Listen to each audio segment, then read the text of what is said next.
Magandang araw po. I'm Dr. Cecil Clemente Ocampo, isang dermatologist sa Capital Medical Center and Asian Hospital and Medical Center. Ngayong araw ay pag-uusapan natin ang hand, foot, and mouth disease sa isang lecture entitled My Hand, Foot, and Mouth Disease si Hannah. Ang Balat Basics ni Dr. Derma is a series of skin health lectures which aims to educate and inform lay people, health workers, and doctors regarding common skin diseases through a fun and engaging storytelling platform. So sit back, relax, and enjoy. May hand, foot, and mouth disease, HFMD, si Hannah. Dear Doktora Derma, ako si Hannah at nagkaroon ako ng mga pulang butlig sa aking kamay at paa. Masakit ang mga ito kapag napindot o nadiinan.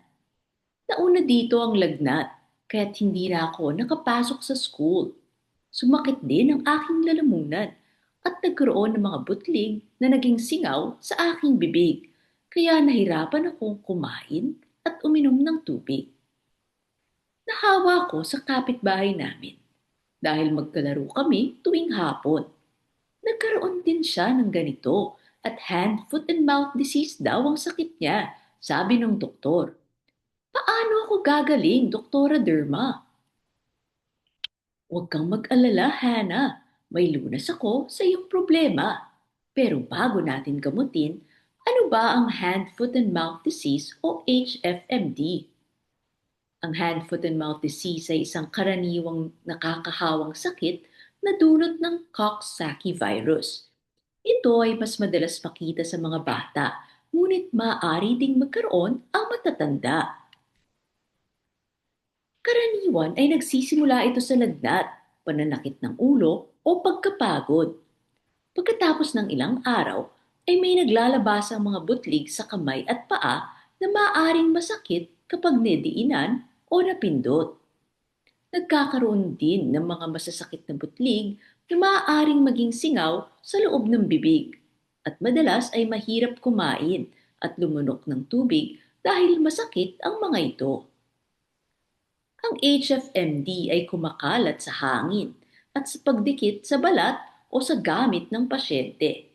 Nakakahawa ito mula sa lagnatin hanggang mawala ang mga butlig at kananiwang tumatagal ng 7 to 10 days. Paano ginagamot ang hand, foot, and mouth disease? Kumonsulta agad sa inyong board-certified dermatologist kapag meron kayong sakit sa balat, buhok o kuko tulad ng HFMD. Huwag subukang gamutin ang sarili. Huwag mag-self-medicate. Bibigyan kayo ng inyong dermatologist ng reseta at instructions para gumaling ang sakit ninyo. Kasama na dito ang mga gamot sa lagnat at mga pamahid sa mga butlig sa kamay at paa.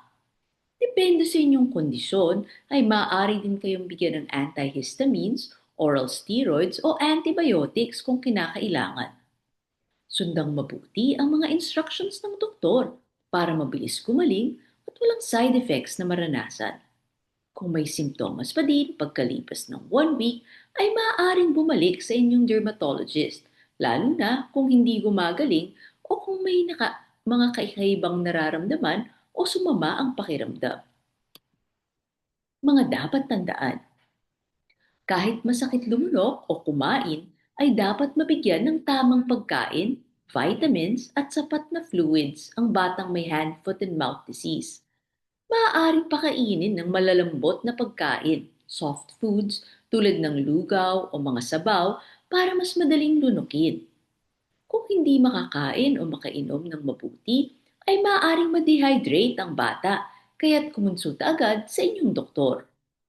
Kung masama ang pakiramdam, ay dapat magpahinga o bed rest.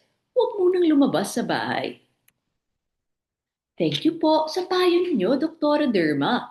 Ngayon ay wala na akong hand, foot, and mouth disease. Natiyo na ang mga butlig sa aking kamay at paa.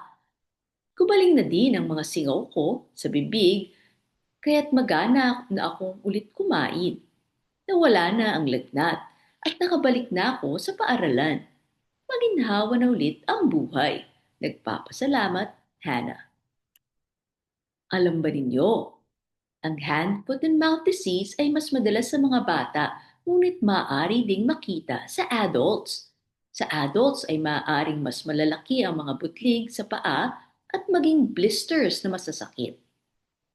Ang taong may hand, foot, and mouth disease ay kailangang mag-isolate at magsuot ng mask para hindi makahawa ng iba. Huwag pumasok sa school o trabaho habang may sakit.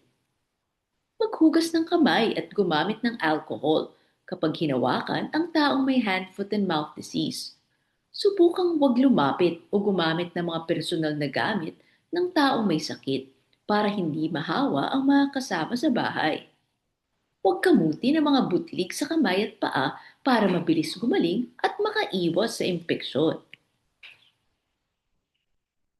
Thank you po sa pagpapanood ninyo nitong video at sana ay may natutunan kayo tungkol sa hand, foot, and mouth disease.